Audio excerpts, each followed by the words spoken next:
मोक्ष प्राप्ति के पिछले लेक्चर्स में हमने पहले तो 2020 का यूपीएससी का पूरा कर लिया था लगभग 5 आवर्स के लेक्चर में। उसके बाद हम 2019 का यूपीएससी का पेपर कर रहे थे और अभी तक हम कहाँ तक पहुँच चुके हैं। पहले लेक्चर में 1 से 20, दूसरे लेक्चर में 21 से 40, तीसरे लेक्चर में हम करेंगे कहाँ से 41 से 60, सॉरी तीसरे लेक्चर में हो गया। अब हम करेंगे 61 से 80।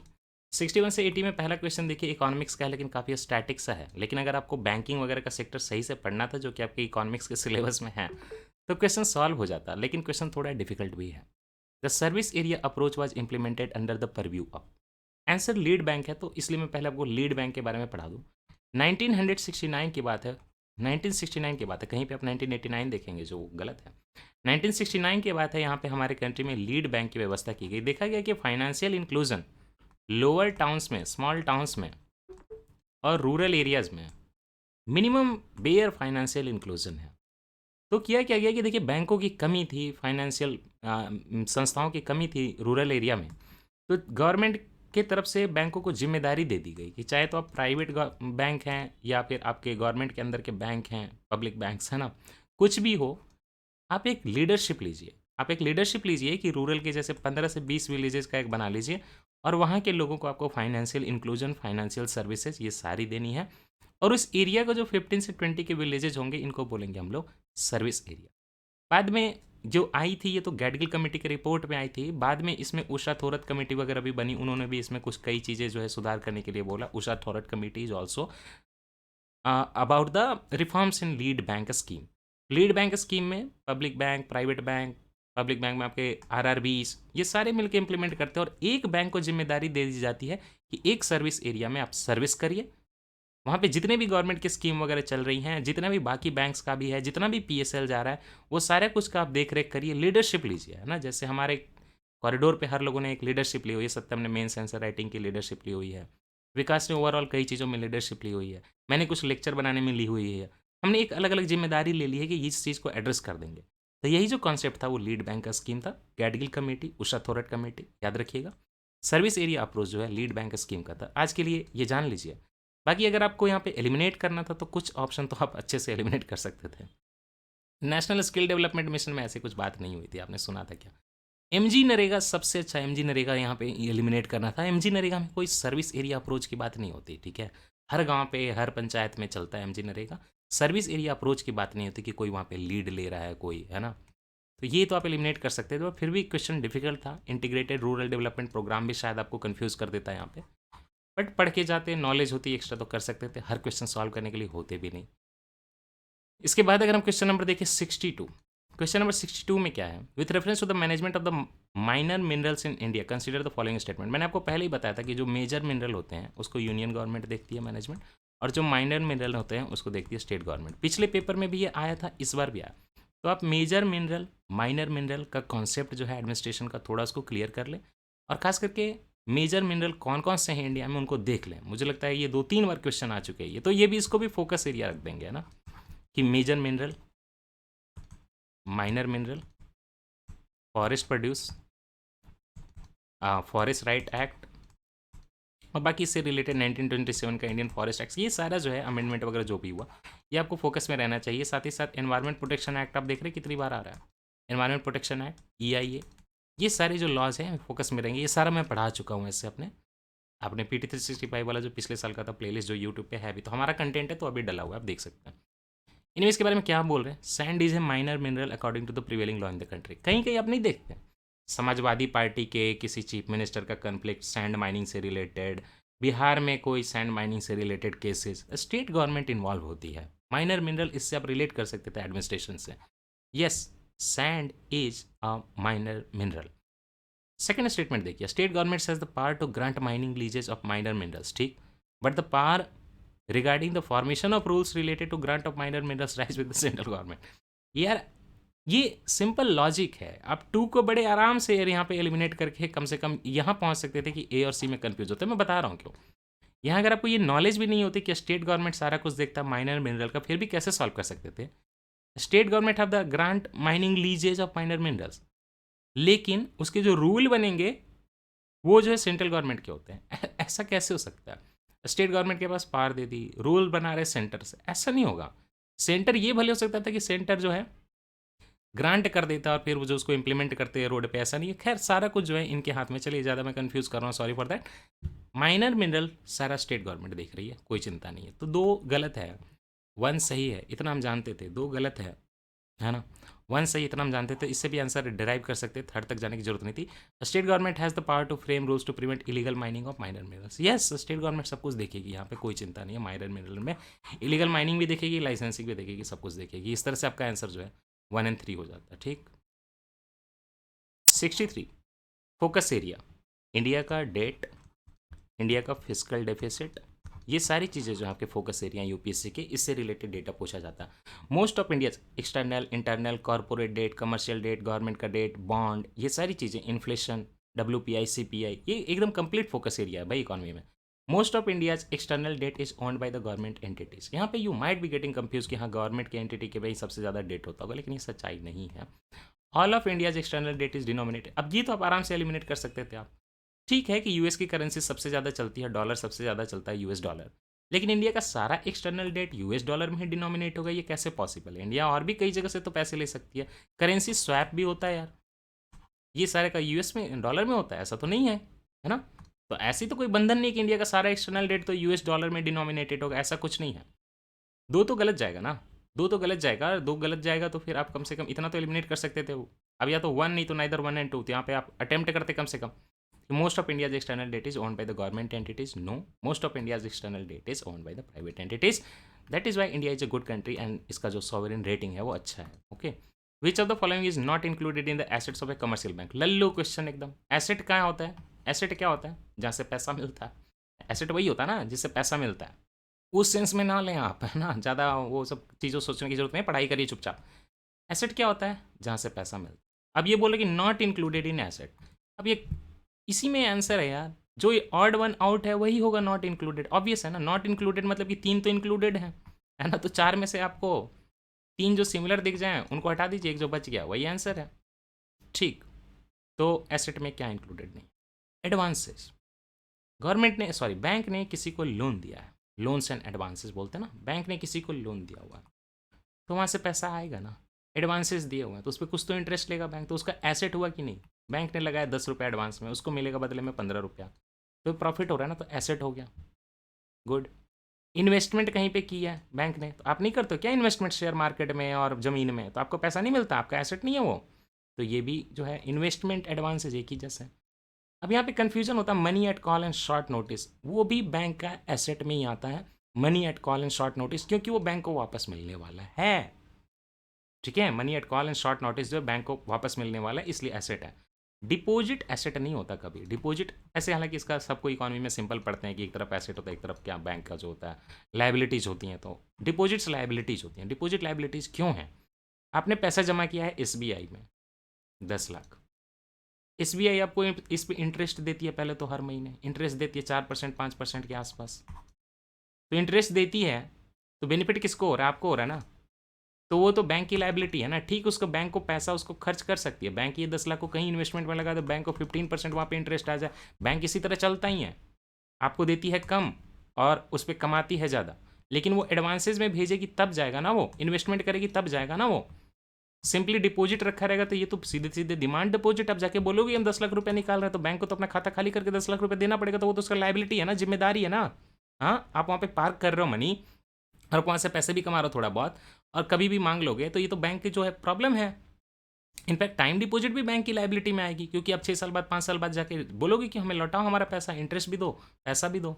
ठीक। 65 in the context of India which of the following is और are the contributor in reducing the risk of currency crisis? Focus area, currency की वैल्यूएशन डिवैल्यूएशन, डिवैल्यूएशन, करेंसी का जो है डाउन होना, करेंसी का अप होना किन किन फैक्टर पे डिपेंड करता है, कैसे आप उसको प्रिवेंट कर सकते हो, कैसे आप उसको खराब कर सकते हो। बोल रहे हैं कि in the context of India which of the following is are the contributors to reducing the risk of currency crisis. हमें ये बताना है कि क्या करेंगे कि करेंसी क्राइसिस का रिस्क कम हो जाएगा। अच्छा ठीक है। The foreign currency earnings of India's IT sector. India में आईटी सेक्टर मोस्टली कहाँ से डिपेंड करता है? फॉरेन पे डिपेंड करता है, यूएस के, यूरोपियन यूनियन के काम करते हैं। इंडिया में कितना ही काम होता है, सारा पैसा हम बाहर से ले रहे हैं। तो अगर हम बाहर से पैसा ले रहे हैं और हमारे पास ढेर सारा डॉलर जमा हुआ है, हाँ, ढेर सारा डॉलर हमने दबा के रखा है इंडिया में, तो इससे हमारी करेंसी का रिस्क बढ़ेगा कि घटेगा? जब डॉलर हमारी कंट्री में आया हुआ है, लोग हमें बाहर से पैसा दे रहे हैं एन्जॉय करने के लिए, रखो, रखो, रखो, तो हमारे पास इतना दबाया हुआ है, तो कल को इस डॉलर का हम यूज़ कर सकते हैं ना। तो करेंसी क्राइसिस की सिचुएशन ख़राब होगी कि अच्छी होगी?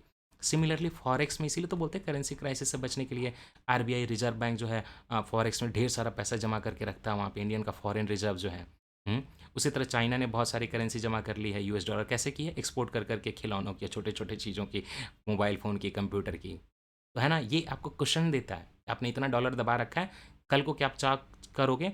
1 लाख डॉलर मार्केट में फ्री में बेच दोगे या लो रेट पे, तो फट से डॉलर की रेट घट जाएगी। क्यों? क्योंकि सप्लाई बहुत ज़्यादा हो गया। तो जितना आप डॉलर जमा कर रहे हो, उतनी आपकी कंट्री स्ट्रांग है, उतनी आपकी करेंसी स्ट्रांग है। कल को आप ये डॉलर को फट से बेच दोगे और चाइना अगर एक बार में बेच देना पूरा डॉलर सस्ते में, तो यूएस की इकॉनमी हिल जाएगी, क्योंकि डॉलर की रेट इतनी गिर जाएगी ना, पूछो मत आप। इस बात से यूएस को बहुत परेशानी भी है, डर है, पता है? तो foreign currency earning of Indian IT sector is a very good thing. It will make your currency strong रूपी, क्योंकि डॉलर आपने दबा के रखा हुआ है। कभी भी आप डॉलर की कीमत घटा दोगे, पैसे की कीमत तो नहीं घटेगी, रुपए की कीमत तो नहीं घटेगी। इंक्रीजिंग द गवर्नमेंट एक्सपेंडिचर, भाई गवर्नमेंट का खर्चा हो जाएगा, गवर्नमेंट का रुपया खर्चा हो जाएगा पूरा। गवर्नमेंट वीक हो जाएगी, तो गवर्नमेंट वीक हो जाएगी तो करेंसी क्राइसिस घटेगी कि बढ़ेगी? घटेगी कि बढ़ेगी? बढ़ेगी ना क्राइसिस। गवर्नमेंट पे डेट बढ़ जाए तो करेंसी क्राइसिस घटेगी कि बढ़ेगी? बढ़ेगी। हाँ, गवर्नमेंट का एक्सपेंडिचर बढ़ जाए तो करेंसी क्राइसिस घटेगी कि बढ़ेगी? बढ़ेगी यार, आपका वीक हो जाएगा, आपके पास पैसा नहीं रहेगा तो आप क्या कर लोगे फिर? ये तो सीधे सीधे ये बोल रहे हैं कि गवर्नमेंट का खजाना खजाना खाली कर दो तो फायदा होगा कि नुकसान होगा। ठीक, तो 2 रॉन्ग होगा, फर्स्ट राइट होगा। 3 के बारे में, remittance from Indian abroad.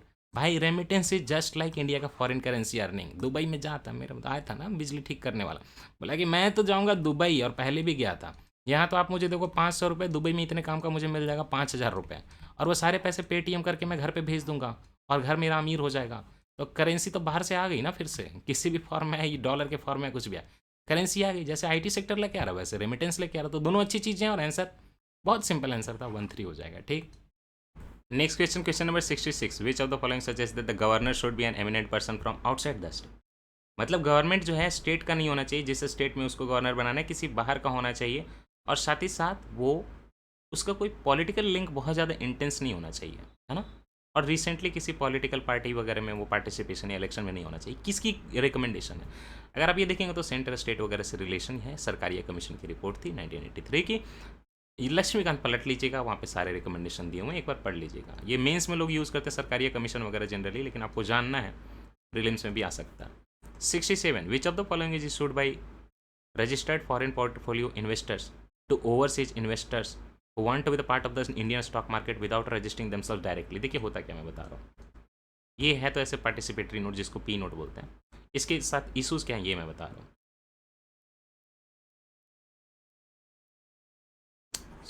Sorry sorry,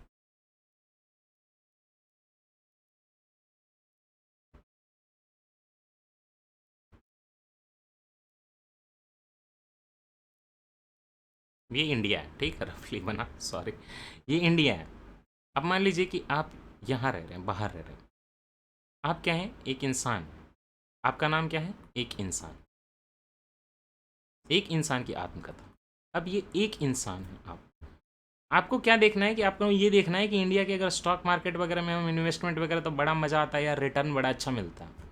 अब ये एक इंसान यहाँ पे है, दूरी है बीच में 5000 किलोमीटर की, पंछी नदियाँ पवन के झोंके, कोई सरहद ना उन्हें रोके। लेकिन पवन को झोंके पंछी को नहीं रोकते, पंछी तो आ जाता है उधर से, अमूर फाल्कन, लेकिन रशिया से, अमूर वाले रिवर के एरिया से। लेकिन ये बताइए कि एक इंसान जो बहुत दूर बैठा हुआ, अब उसको यहाँ पे पार्टिसिपेशन करना है, उसने सुना है अखबारों में कि इंडिया से उसको बहुत अच्छा जो है मिलता है, मज़ा को अच्छा रिटर्न आता है इंडिया के स्टॉक मार्केट वगैरह में पैसे लगाने से। तब वो क्या करेगा? वो जाएगा इंडिया, जाके वीज़ा लेगा, जाके लगाएगा दिल्ली हाई कमीशन, फिर यहाँ जाके मुंबई के स्टॉक एक्सचेंज में, ये सारा नहीं करेगा ना, वो तो परेशान हो जाएगा। तो इसके लिए क्या होती है कि बीच में कोई बड़ी बड़ी बैंक होती हैं। अब वो बैंक का वहाँ पे भी बिजनेस चल रहा है, एक इंसान की कंट्री में बैंक का बिजनेस यहाँ भी चल रहा है इंडिया में।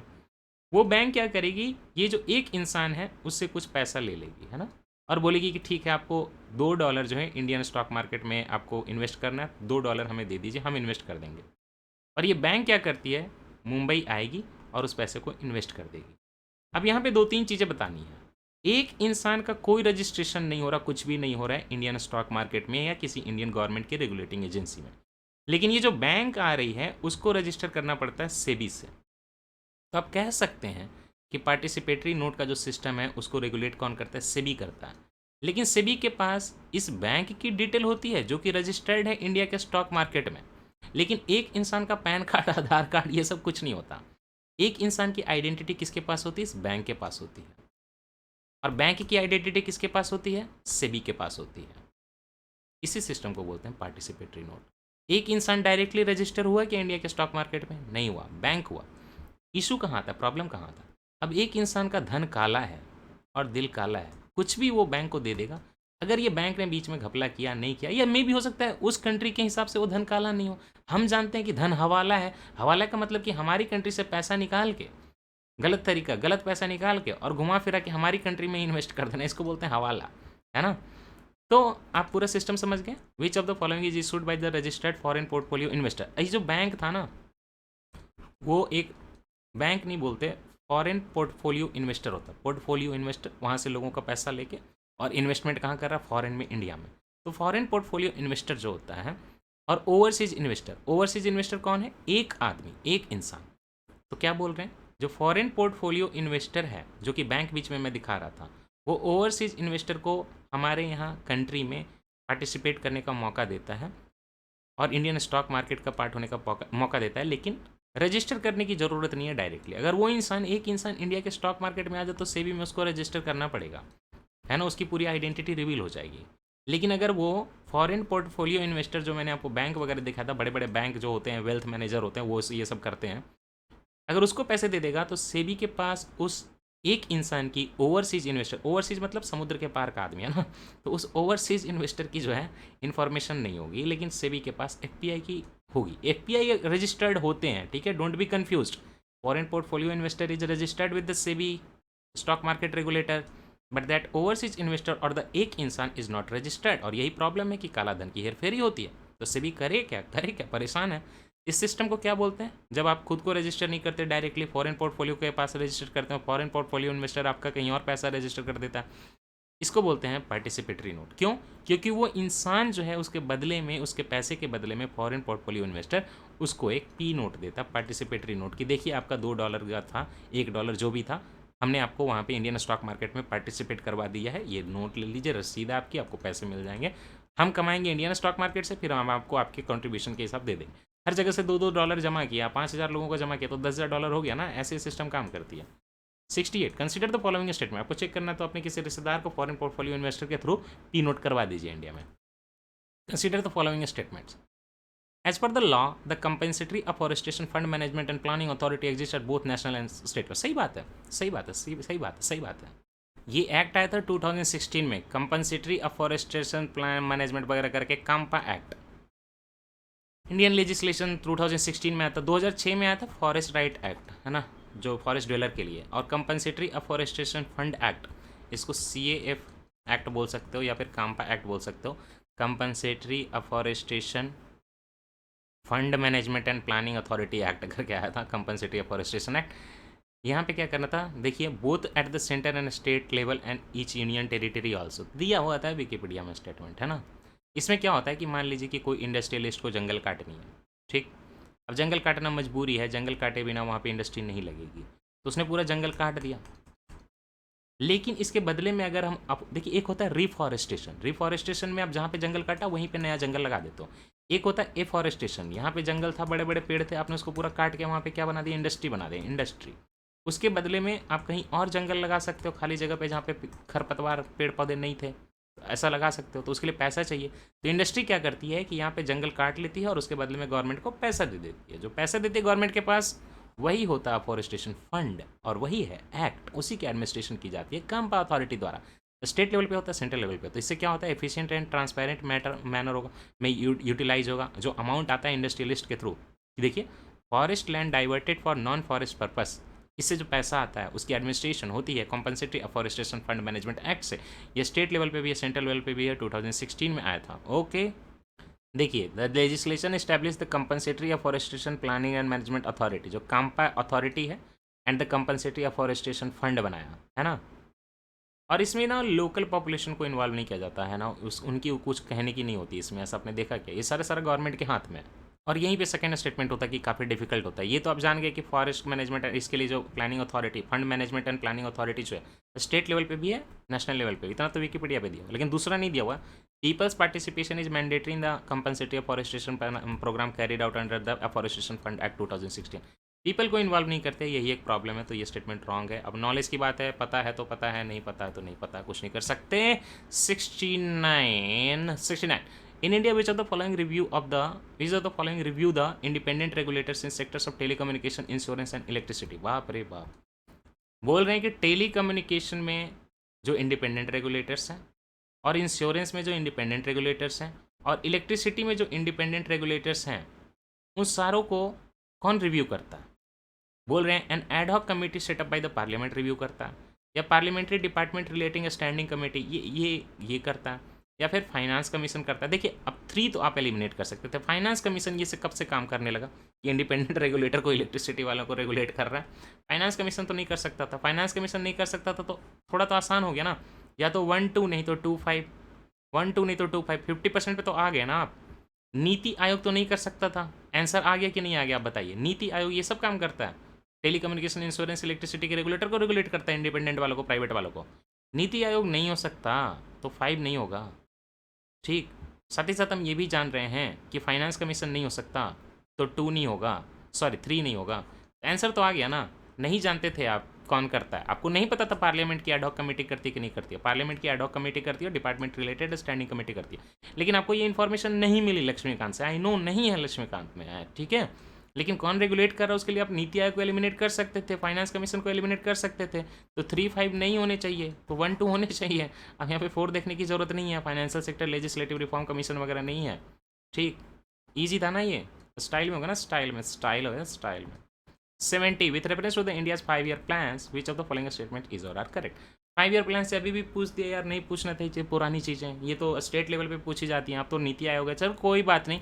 From the second 5 year plan there was a determined thrust towards substitute of basic and capital goods industry, ये बात सही है। The fourth 5 year plan adopted the objective of correspond correcting the earlier trend of increase concentration of wealth and economic power, ये बात भी सही है।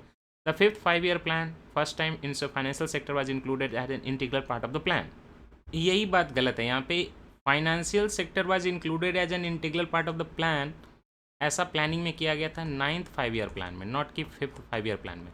अब इसके लिए कोई एलिमिनेशन वगैरह पॉसिबल है? कुछ भी पॉसिबल नहीं है। सिलेबस में सीधे सीधे प्लानिंग इन इंडिया दिया हुआ है, आपको जाके पढ़ना है। ये कुछ ऐसी चीज़ें जो रमेश सिंह में आपको अच्छे से मिल जाती है, बाकी तो नहीं मिलती, तो इसको आपको पढ़ना पड़ेगा भाई, कोई उपाय नहीं है। 3rd रॉन्ग है, 9th 5 ईयर प्लान में हुआ था, 1 और 2 सही है, बिना पढ़े नहीं होगा। यहाँ पे कोई एलिमिनेशन वगैरह नहीं हो रहा, हर चीज़ एलिमिनेशन इधर रखना क्या फिर? एलिमिनेशन ये होगा with reference to the Asian infrastructure bank, ये जो मैं आपको शॉर्ट में पढ़ाया था। Consider the following statements. AIIB has more than 80 member nation, India is the largest share holder in AIIB, AIIB does not have any members from outside India. बहुत problem यहाँ पे देखिए, अगर आप इसको मानेंगे कि does not have any members को एक्सट्रीम स्टेटमेंट, तो आपके पास तो आंसर आ जाएगा 1 हो जाएगा। लेकिन let's not go for that shallow technique at the advance at the beginning only, first try other methods. Extreme statement तो इसी को गेस्ट मास्टर गिरी बोलते हैं, उसको लास्ट में करिए, ठीक है। पहले देखिए कुछ और पॉसिबल है कि नहीं। AIIB has more than 80 members, मान लीजिए कि ये स्टेटमेंट सही है, लेकिन फिर थर्ड को देखिए, AIIB does not have any members from outside Asia. पूरे वर्ल्ड में मैंने आपको बताया कि 195 कंट्रीज़ हैं, एशिया में अराउंड 51 कंट्रीज़ हैं। इनफैक्ट एशिया से ज़्यादा तो अफ्रीका में कंट्रीज़ हैं 54, छोटे छोटे कंट्री। यूरोप में ढेर सारी कंट्री हैं, साउथ अमेरिका में भी कुछ कंट्रीज़ हैं। तो पूरे वर्ल्ड में 195, उसमें एशिया में तो 51 ही है। इतना तो पता है कि एशिया में 80 कंट्री तो है ही नहीं। तो अगर पहला स्टेटमेंट सही है, इन केस कि एशिया में AIIB में मोर देन 80 मेंबर नेशन है, तो फिर ये स्टेटमेंट कैसे सही हो सकता है साथ में? अगर पहला सही है तो तीसरा सही नहीं होगा, अगर तीसरा सही है तो पहला नहीं होगा। इन केस 80 मेंबर नेशन से ऊपर लाने हैं AIIB में, तो आपको खाली एशिया से नहीं होगा, आउटसाइड एशिया से लाना होगा। और थर्ड स्टेटमेंट कहता है कि does not have any members from outside Asia, तो या तो does not have any members from outside Asia, नहीं तो फिर 80 मेंबर नेशन नहीं हो, दोनों में से कुछ एक ही होगा। 1 और 3 साथ कभी नहीं जाएंगे, 1 और 3 साथ नहीं जाएंगे, तो आपके पास 2 ऑप्शन बचते हैं ना। इस कंडीशन में आप क्या करें, या तो 1 ओनली है ना, नहीं तो 2 और 3 है। अब यहाँ पे कंफ्यूज है। देखिए पहले तो आपको पहले ही बताया मैंने कि कुछ आपको बैंक पढ़नी पड़ेंगी, वर्ल्ड बैंक पढ़ना पड़ेगा, एशियन इंफ्रास्ट्रक्चर इन्वेस्टमेंट बैंक पढ़ना पड़ेगा, आपको न्यू डेवलपमेंट बैंक जो ब्रिक्स वाला है पढ़ना पड़ेगा, इनकी सारी प्रॉपर्टी पढ़नी होंगी, करंट अफेयर में सारा करा रखा। साथ ही साथ एक और आपको पढ़ना पड़ेगा एडीबी, है ना, एशियन डेवलपमेंट बैंक। ये सारे बैंक कब बना था, इनमें शेयर होल्डिंग कितनी है, कौन से कंट्री की कितनी है, इनके पॉपुलर प्रोजेक्ट क्या है इंडिया में, ये आपको जानना चाहिए। जब आप एशियन इंफ्रास्ट्रक्चर इन्वेस्टमेंट बैंक पढ़े, कुछ भी पढ़े, तो आपको पता चलेगा कोई भी बड़ा बैंक जिसकी वर्ल्ड लेवल पे प्रेजेंस हो, वहाँ पे इंडिया लार्जेस्ट शेयर होल्डर कहीं भी नहीं है, ठीक है, कहीं भी नहीं है। Two is not possible. India is not the largest share holder in any multinational big bank, something like that, okay. India ने किया है इंटरनेशनल सोलर अलायंस किया, वो कोई बैंक नहीं है। फाइन, अगर होता सबसे बड़ा शेयर होल्डर तो आपके कंट्री में इसका ब्रांच होता ना, सॉरी हेडक्वार्टर होता ना, हेडक्वार्टर तो चाइना में है। तो ठीक, दो आप सीधा समझ सकते थे कि दो नहीं होगा, ठीक, और साथ ही साथ 1-3 साथ नहीं होंगे, तो इस तरह आंसर ला सकते थे। 80 मेंबर नेशन है कि नहीं है पता नहीं, होना चाहिए था, हो जाएगा। मोर देन 80 मेंबर नेशन है और इसमें चाइना का लार्जेस्ट शेयर होल्डिंग है। ये क्वेश्चन भी आराम से एलिमिनेशन से लॉजिक से हो जाएगा पिछले वाले की तरह। What was the purpose of the inter creditor agreement signed by the Indian banks and financial institution recently. अब ये आया था मिशन इंद्रधनुष वगैरह में, वो सब पढ़ने की कोई जरूरत नहीं है। इंटर क्रेडिटेड अग्रीमेंट का क्या मीनिंग है, बस ये बताना था। अब पहले मुझे ये बताइए, दो वर्ड डिस्कस करूंगा, इंटर क्रेडिटर। इंटर मतलब क्या होता है, मोर देन वन। क्रेडिटर मतलब पैसे देने वाला, मतलब बैंक या फाइनेंशियल इंस्टीट्यूशंस कई सारे बैठे हैं यहाँ पे। दूसरा वर्ड आपको जानना चाहिए, कंजोर्शियम। कंजोर्शियम चाहे माइक्रोबियल हो चाहे बैंक हो, मतलब ये होता है कि more than one people sitting together deciding something. तो इसका पर्पस क्या था, अब यहाँ पे देखिए, to aim at faster resolution of stressed assets of 50 crore और more which are under consortium lending. अब now you should know the term consortium lending. मान लीजिए कि मुझे लोन लेना है, मुझे लोन लेना है 5 करोड़ का, तो मैंने क्या किया कि एक कंजोर्शियम को अप्रोच किया। मुझे एसबीआई बोला कि अकेले हम 5 करोड़ नहीं देंगे, हमारा रिस्क बढ़ता है। तो SBI, Punjab national bank, Indian bank, ठीक, और साथ में कोई और डाल दीजिए, अमेरिकन बैंक तो नहीं करेगा ये काम। SBI, Punjab national bank, Indian bank और साथ में मान लीजिए कि साउथ इंडियन बैंक, ये सारे 4 लोगों ने मुझे मिलकर 5 करोड़ का लोन दे दिया। This type of lending is known as consortium lending. Consortium lending क्यों, क्योंकि more than one financial institution, more than, साथ में मुथूट फाइनेंस में डाल दीजिए, तो more than one financial institution ने मुझे लोन दिया है। दैट मीन्स कि एक कंजोर्शियम ने लोन दिया है, मोर than one people sitting together, उन्होंने मुझे लोन दिया और मैंने लोन पे कर दिया डिफॉल्ट।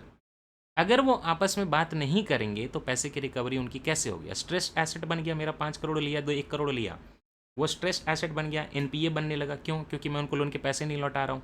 अब लोन की वसूली करनी है, या मेरे पास 1 करोड़ रुपये का मैंने मान लीजिए कि घर लिया हुआ 50 लाख का, तो बैंक उसका टेक ओवर करेगा, उसका एसेट रिकंस्ट्रक्शन कंपनी से काम कराएगा। लेकिन एक बैंक तो नहीं कराएगा ना, पांचों मिलकर कराएंगे तभी तो काम सही से होगा।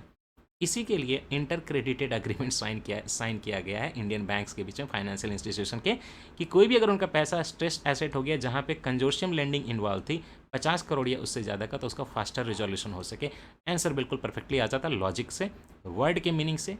अगर आप कंजोर्शियम जानते, अगर आप यहाँ पे इंटर क्रेडिटर जानते, तो आप आंसर निकाल लेते। बाकी देखिए, to lessen the government of India perennial burden of physical deficit. अब बैंक क्यों आएगा इसमें, फाइनेंशियल इंस्टीट्यूशन, गवर्नमेंट का डेफिसिट है नहीं है। दूसरा physical deficit, current account deficit, perennial burden, bank इसमें क्यों आएगा, बैंक पैसे देगा क्या गवर्नमेंट को to support the infrastructure projects of central and state government? नहीं भैया, इसके लिए भी नहीं, इंटर क्रेडिटर अग्रीमेंट सपोर्ट करने के लिए नहीं, यहाँ पे आपस में रिजोल्यूशन करने की बात है। बैंक आपस में हाथ मिला रहे हैं, दैट मीन्स कि बैंकों का कहीं ना कहीं स्ट्रेस्ड एसेट है।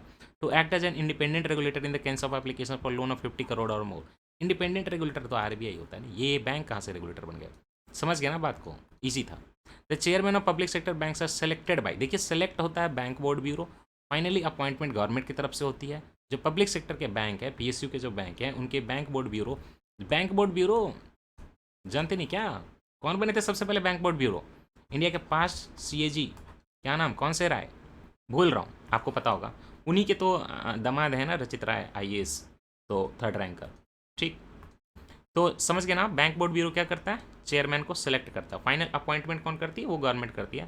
फाइन, 73 हो गया। उसी तरह जैसे ना commission on agriculture cost and prices जो होता है ना, सीएसईपी, वो एमएसपी रिकमेंड करता है। फाइनली एमएसपी की फिक्सिंग जो होती है वो cabinet committee on economic affairs करती है। Fine fine fine. 74, petroleum and natural gas regulatory board PNGRB is the first regulatory body to set up in the government of India. हम नहीं जानते, हमें क्या पता। One of the task of PNGRB is to ensure competitive market for gas. ये सही लग रहा है, कॉम्पिटेटिव मार्केट तो कर रहे होंगे। Appeals against the decision of the PNGRB go before the appellate tribunal for electricity. Now कुछ लोग इसको बोल सकते हैं कि ये बिल्कुल ऑब्वियस लग रहा है। आप देखिए, एक तरफ पेट्रोलियम इन्वॉल्व है, नेचुरल गैस, एक तरफ ट्रिब्यूनल फॉर इलेक्ट्रिसिटी है। कोई भी पढ़ेगा, अगर किसने पहले से नहीं पढ़ा होगा तो ये इसको रॉन्ग ही मार्क करेगा ना कि इलेक्ट्रिसिटी में क्यों जाएगा भाई जब पीएनजीआरबी की बात हो रही है। But some how this is the right thing and 2 and 3 both are right. But आप एलिमिनेशन थोड़ा तो कर ही सकते थे, थोड़ा नहीं पूरा, क्योंकि सॉरी सॉरी हाँ थोड़ा तो कर सकते थे। 2 को आपको पता था कि 2 सही है, 2 सही है तो आपको मतलब एक ऑप्शन हटा सकते थे कम से कम। अब यहाँ पे 1 2 में कन्फ्यूजन था, आंसर 2 3 है। अब कुछ क्वेश्चन होते हैं यहाँ डिफिकल्ट, मैं तो नहीं मानूंगा कि ये कोई एलिमिनेशन का बहुत हद तक यहाँ पे पॉसिबिलिटी था। 75 with reference to the communication technologies which or are the difference between long term evolution and VoLTE voice over. जिन लोगों ने जियो का शुरुआत का सिम लिया होगा उन लोगों को जानते होंगे कि उनका फ़ोन कई बार LTE कॉम्पेटेबल था, 4G था, लेकिन उसमें फिर भी अगर वॉइस पे बात करनी होती थी तो अलग से एक ऐप लगाना पड़ता था जियो का, है ना। ऐप लगने के बाद होता था, क्यों? क्योंकि उनका फ़ोन जो है 4G की कनेक्शन दे देता था, लेकिन 4G पे जो वॉइस पे बात होती है उसकी मतलब कैपेसिटी नहीं होती थी। बाद में फ़ोन आने लगे आपके VoLTE, voice over long term evolution, ये 4G होता है। ओके, वोल्टी की जो टेक्नोलॉजी है 4G पे बेस्ड है। पिछले PT 365 में साइंस एंड टेक्नोलॉजी में मैंने आपको पूरा 1G से लेकर 5G का पूरा कॉन्सेप्ट बताया, आप देख सकते हैं 19 आवर्स के लेक्चर में आपको मिल जाएगा वो पोर्शन, आपको सब कुछ क्लियर हो जाएगा कि किस पे SMS होता था, किस पे GPRS होता था, और किस पे वॉइस ही खाली होती थी, किस पे इंटरनेट भी होता था, किस में स्लो होता था, किस में फास्ट होता था। वोल्टी और LTE के बारे में डिफरेंस है। Long term evolution is commonly marketed as 3G। नहीं यार 3G नहीं, जियो का रिवॉल्यूशन, एयरटेल का रिवॉल्यूशन 4G आया था, ये LTE टेक्नोलॉजी सबसे पहले जियो लेकर आया था, तो 3G कैसे होगा, 4G आया था, तो ये तो ऐसे ही रॉन्ग हो गया, आगे पढ़ने की जरूरत क्या है। हाँ, VoLTE is commonly marketed as advance 3G, नहीं भैया, LTE 4G और एडवांस्ड 4G वोल्टी, ठीक। 3G की जगह 4G कर दीजिए, सब सही हो जाएगा। LTE is data only technology and volt is voice only technology. अच्छा क्या बात कर रहे हो यार, वोल्टी का फ़ोन लगा लगा के लोग बातें कर रहे हैं और डेटा चला रहे हैं साथ में, दोनों साथ में होता है, डेटा भी चलती है, वॉइस भी होता है, दोनों स्टेटमेंट रॉन्ग है। कोई इसको क्या लॉजिक से देखने के आराम से क्वेश्चन सॉल्व करें। 76 which of the following statement is और are correct regarding the maternity benefit amendment act 2017। Maternity benefit amendment act 2017 में आया था, बहुत पॉपुलर हुआ था, हर सारा भाभी चाची सबको ये न्यूज़ जाननी थी कि क्या क्या फैसिलिटी मिली है। तो क्या क्या उसमें चीज़ें थी। Pregnant women are entitled for 3 months pre delivery and 3 months post delivery paid leave. अभी हमें नहीं पता कितना लीव मिलेगा, पढ़ के जाते तो सबका पता होता। Okay, enterprise with creches must have mother minimum 6 creches visits daily. अब 6 टाइम बहुत ज़्यादा हो जाता है, राइट, 6 टाइम बहुत ज़्यादा हो जाता है, क्योंकि रेगुलर वर्किंग आवर्स आपके होते हैं 8 घंटे, तो हर थोड़ी थोड़ी देर में जाना पड़ेगा, तो फिर काम कैसे होगा। तो ये 2 अगर नहीं होता, 2 अगर नहीं होता तो एक्चुअली आंसर निकल जाता, तो इस हिसाब से 3 हो जाता। Women with 2 children gate reduced entitlements. Okay, ये बात भी एक्चुअली खाली यही बात सही है, लेकिन डिफिकल्ट था क्वेश्चन। कुछ लोग इसको इमेजिन कर सकते हैं कि क्रेशेस भाई 6 टाइम जाने में क्या दिक्कत है, अगर उसका टाइम बाउंड हो तो बहुत कुछ प्रोविजन हो सकता है। Answer is 3 only. ओके, अगला क्वेश्चन करने से पहले वर्ल्ड बैंक का ईज ऑफ डूइंग बिजनेस जो आता है उसमें 10 सब इंडाइसेस दिए हुए हैं। क्या क्या दिया हुआ, starting A business, dealing with construction permit, getting electricity, मतलब स्टार्ट करना बिजनेस का प्रोसीजर, टाइम कॉस्ट कितना लगेगा, उस कंट्री में कितनी सुविधाएं हैं, राइट, मिनिमम कैपिटल कितना रिक्वायर्ड होता है, कंस्ट्रक्शन का परमिट लेने में कितना टाइम लगता है, वेयर हाउस बनाने में कितना टाइम लगता है, इलेक्ट्रिसिटी कितने टाइम में मिलती है, प्रॉपर्टी रजिस्ट्रेशन जल्दी होता है कि नहीं होता, ये सारी चीज़ों से जैसे मैं गुजर रहा हूँ, गेटिंग क्रेडिट, लोन लेना हो तो कितने आराम से मिलता है, प्रोटेक्टिंग इन्वेस्टर, जो इन्वेस्टर है ना, तो कितना डिस्क्लोजर उसको करना है नहीं करना है, लाइबिलिटी उसकी कितनी है, शेयर होल्डर का क्या हाल रहेगा, जो भी वहाँ पे पैसे लगा रहा है वो कितना प्रोटेक्टेड है फाइनेंशियली, पेइंग टैक्सेस, टैक्स पे करना कितना ईजी है, देख रहे हैं, hours per year spend during returns, अगर रिटर्न प्रिपेयर करने में ही आपको लग जाए 6 महीना तो क्या ही बिजनेस चला हो गया। ट्रेडिंग अक्रॉस बॉर्डर, कि खाली इंडिया में मतलब बिजनेस करते हो कि बाहर किसी और स्टेट में करते हो, किसी और कंट्री में करते हो। इन्फोर्सिंग कॉन्ट्रैक्ट, अगर कॉन्ट्रैक्ट के वादे हैं तो टाइम एंड कॉस्ट वो सब कितना अच्छे से आप वहाँ पे मैनेज करते हो, कैसे जो है आपका कॉन्ट्रैक्ट पूरा सही से इम्प्लीमेंट होता है, कल को लड़ाई हो जाए कॉन्ट्रैक्ट के मामले में तो वहाँ पे जुडिशरी कैसे देखती है। इंसॉल्वेंसी, अगर बिजनेस डूब गया तो टाइम कॉस्ट और रिकवरी रेट कितना है, 100% डूब जाता है आपकी कंट्री में कि नहीं डूबता है, ठीक है। ये सारी चीज़ें जो हैं ईज ऑफ डूइंग बिजनेस के कंपोनेंट है, 10 कंपोनेंट्स, और किसी यूपीएससी किसी भी एस्पिरेंट को ये सारा रटा हुआ होना चाहिए, क्योंकि इतनी बार आता है ना, ये इतनी बार आता है मैगजीन वगैरह में कि नहीं रटेंगे तो काम क्या होगा। तो बोल रहे हैं कि not a sub index of World Bank ease of doing business, paying taxes, registering property, dealing with construction permit दिखा दिया, answer maintenance of law and order है। लॉजिकली भी आप कर सकते हैं। ये सारा देखिए बिजनेस से रिलेटेड है कि टैक्स उसको पे करना है, प्रॉपर्टी उसको रजिस्टर करनी है, कंस्ट्रक्शन के उसको परमिट लेने हैं। लॉ एंड ऑर्डर का मेंटेनेंस काम करेगा, हेल्प करेगा। आई डोंट से कि ये अग्री नहीं करना कि भाई लॉ एंड ऑर्डर से मतलब नहीं है, बट ये सारा ऑड वन आउट है। देखिए ये बिजनेस का सीधा काम है, उसको टैक्स पे करना है, बिजनेस को प्रॉपर्टी रजिस्टर करनी है, बिजनेस को कंस्ट्रक्शन परमिट लेने हैं। लेकिन क्या लॉ एंड ऑर्डर बिजनेस को मेंटेन करने हैं? यहाँ पे सारे एक्टिविटीज़ 10 इंडेक्सेस में कॉमन देखिए वो ऐसे एक्टिविटीज़ हैं जो बिजनेस को करना पड़ता है, टैक्स पे करना पड़ता है, कॉन्ट्रैक्ट ऑब्लिगेशन करवाना पड़ता है ना, रिजॉल्विंग इंसॉल्वेंसी करवानी पड़ती है। लेकिन आपको लॉ एंड ऑर्डर मेंटेन तो नहीं करवाना पड़ता, तो गवर्नमेंट करेगी अपने हिसाब से। आप कौन हो तो लॉ एंड ऑर्डर मेंटेन करवाने वाले? आपको गजब बात है यार। तो ये इंक्लूड नहीं होता, बाकी सारे इंक्लूड होते हैं। ऑड वन आउट से सॉल्व कर लीजिए। ऐसी सारी चीज़ें हैं जो बिजनेसेस खुद से करवाना चाहती हैं और उसके बाद गवर्नमेंट कितनी देरी करती है नहीं करती है उस पर रिलेटेड है वो इंडेक्स है। 78 in India extended producer responsibility, EPR. EPR बहुत न्यूज़ में था उस टाइम पे, और फिर से ई वेस्ट सॉलिड वेस्ट की बात होगी। तो बोल रहे हैं कि ईपीआर जो इंक्लूड किया गया था, इंट्रोड्यूस किया गया था इंडिया में, किस चीज़ में डाला गया था? तो वो ई वेस्ट के मैनेजमेंट और हैंडलिंग रूल्स में डाला गया था। नॉलेज की बात है, अगर आप जाने कि देखिए ई वेस्ट क्या होता है। जैसे टीवी किसी ने बनाया, सैमसंग ने मान लीजिए कि टीवी बनाया, प्रोड्यूसर कौन है टीवी का? सैमसंग। आपने उसका यूज़ किया 2 साल, 2 साल के बाद उसने आपने उसको क्या किया? वेस्ट में डाल दिया। अब सैमसंग की ये जिम्मेदारी है कि उसने यहाँ पे किया था प्रोड्यूस, आपने किया यूज, फिर आपको वेस्ट से आपको ऑप्शन दी कि आप उसको रिसाइकल करके हमें फिर से पहुंचा, उसके कुछ पार्ट पुर्जे हम यूज़ कर सकें। तो ये एक्सटेंशन जो हो गया ना, यूज़ होने के बाद भी 2 साल बाद 4 साल बाद आपकी जिम्मेदारी है, इसी को बोलते हैं एक्सटेंडेड प्रोड्यूसर रिस्पॉन्सिबिलिटी। एक तरह से लाइबिलिटी है, रिस्पॉन्सिबिलिटी है। प्रोड्यूसर की रिस्पॉन्सिबिलिटी है सैमसंग की कि कल को टीवी आपने यूज़ किया 10 साल 5 साल जो भी है, उसके बाद उसका जो इलेक्ट्रॉनिक वेस्ट हो रहा है तो आप उससे खरीद लो कस्टमर से सस्ते में, या ले लो, हैंड ओवर जो भी है कलेक्ट कर लो, और उसका आप सही से यूज़ करो ताकि यूटिलाइज हो जाए, क्योंकि प्रोड्यूसर ही तो समझेगा कि उसका क्या यूज़ हो सकता है। What is this called? I told you ना, डॉयचे वेले का रेडियो पे क्या सीखा मैंने? Circular economy. 79 the economic cost. अच्छा एक चीज़ और देखिए, the biomedical waste and management handling rules, ये कैसे मैनेज हो सकता है? नैपकिन वगैरह का कैसे हो सकता है? मज़ा तो आएगा। वो नहीं दिया ना, अगर ये देते ना मुझे सॉलिड वेस्ट देते तब मजाक बनाता। चलो कोई बात नहीं, सॉलिड वेस्ट देते हैं, बोलते जो सॉलिड वेस्ट प्रोड्यूस करेगा उसी के मुंह पे मतलब उसी के पास जाके फिर से जमा कर दो। Economic cost of food grains to the Food Corporation of India is minimum support price and bonus if any pay to the farmer plus. ये ऑलरेडी बोल दे रहे हैं कि आपका फूड कॉर्पोरेशन ऑफ इंडिया जो कि पब्लिक डिस्ट्रीब्यूशन में काम करता है, एमएसपी पे प्रक्योर करता है और उसको फिर फैलाता है इधर उधर कंट्री में, अलग अलग स्टेट में, तो उसके खर्चा क्या होता है? इकोनॉमिक कॉस्ट क्या है? एक तो मिनिमम सपोर्ट प्राइस देना होता है, ये उन्होंने ऑलरेडी लिख दिया। साथ ही साथ फार्मर को कुछ प्लस कुछ बोनस देना होता है, तो वो भी इंक्लूड कर दिया। अब क्या कॉस्ट है? देखिए distribution cost involve. Distribution cost जैसे ही इस वर्ड में आ गया, अब देखिए बाकी ऑप्शन देखिए, ट्रांसपोर्टेशन कॉस्ट ओनली, नहीं भाई ओनली पे क्यों जा रहे हैं आप? हर जगह ओनली लगा हुआ है। Interest cost only. Procurement incidental, procurement के टाइम पे जितने भी खर्च आ रहे हैं ट्रांसपोर्टेशन में, लड़ाई में, झगड़े में, वो खर्च है। और फाइनली डिस्ट्रीब्यूशन कॉस्ट, जैसे ही डिस्ट्रीब्यूशन आ गया तो आप समझ लीजिए कि पब्लिक डिस्ट्रीब्यूशन सिस्टम की बात हो रही है, पीडीएस में कहीं ना कहीं इन्वॉल्वमेंट होगी, या स्टेट वगैरह में जो डिलीवर करेगा वो तो उसका खर्च होगा। 79 का सी होता है MSP focus area, sorry focus area agriculture में। तब से 3-4 क्वेश्चन मैं एमएसपी के 2 साल में ही करा चुका हूँ। एमएसपी इतना पॉपुलर है, कौन से क्रॉप होते हैं, प्रोसेस क्या होती है, एफसीआई कैसे काम करता है। एग्रीकल्चर का मेरा 8 घंटे का पिछले साल का वीडियो तो देख लीजिएगा, बस सब कुछ कवर हो जाएगा। एपीएमसी एक्ट के बारे में, कॉन्ट्रैक्ट फार्मिंग क्या होती है, राइट, ये सारी चीज़ें जो हैं, फर्टिलाइजर कितना यूज़ करना चाहिए, कितना नहीं यूज़ करना चाहिए, सॉइल हेल्थ कार्ड का होता है, ये सारा चीज़ हाईलाइट है भाई। कंप्लीट फोकस एरिया एग्रीकल्चर को, इसको मत छोड़ के जाएगा। 80 नंबर क्वेश्चन लास्ट अभी का। इन the context of any country which of the following would be considered part of its social capital. यहाँ पे लोग कंफ्यूज थे, सोशल कैपिटल क्या होता है। मैं 10 बार अपने लेक्चर में बोल चुका हूँ कि corridor, IS corridor mean social capital. हम इसी पे काम करें, हमारे पास पैसा इतना नहीं है, लेकिन हम कोशिश कर रहे हैं कि सस्ते लेक्चर, अच्छे लेक्चर और मेल मिलाप से रहें, ताकि आप लोग वर्ड ऑफ माउथ उस मैसेज को फैलाओ और ज़्यादा लोगों को कनेक्ट करो, ताकि हमारी कंपनी बड़ी हो। छोटा कोई नहीं रहना चाहता है, हाँ this is a harsh truth, छोटा कोई नहीं रहना चाहता, गरीब कोई नहीं रहना चाहता।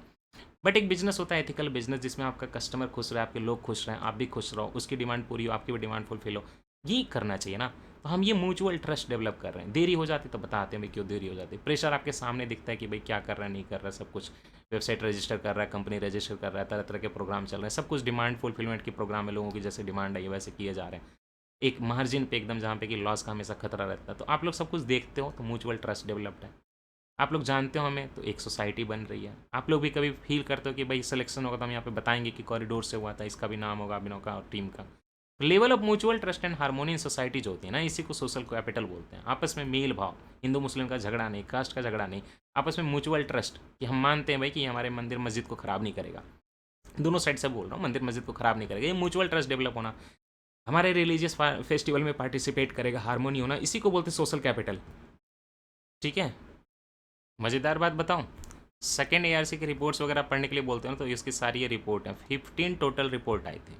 इस 15 रिपोर्ट में एक रिपोर्ट का नाम ही है सोशल कैपिटल। 9th रिपोर्ट जो थी सेकेंड ARC रिफॉर्म कमीशन की, सेकेंड ARC की जो 9th रिपोर्ट थी उसका नाम ही था सोशल कैपिटल। तो थोड़ा बहुत भी जिसने मेंस की तैयारी की हो रहती वो तो ऐसे ही मार्क कर देता। इसी के साथ ये वाला लेक्चर होता है समाप्त, और हमने अभी तक कर लिया है क्वेश्चन नंबर 80 तक। अगले वाले में मिलेंगे तो 81 से 100 कर लेंगे, और इसके साथ ही 2019 का समाप्त हो जाएगा। Thank you so much, take care, happy happy, be happy, energetic, tata bye.